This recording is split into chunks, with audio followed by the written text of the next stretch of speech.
ఆడపిల్ల సిగ్గుపడితే ఆ బుగ్గలోన సొట్ట పడితే ఎంత గ్లామరో హల, ఎంతెంత గ్లామరో హల.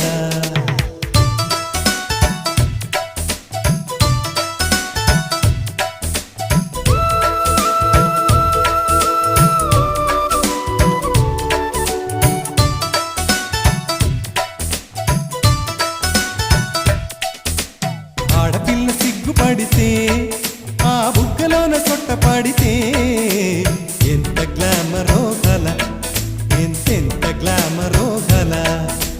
లేడి పిల్ల ఆటలాడితే ఆ ఆటలోన బయట జారితే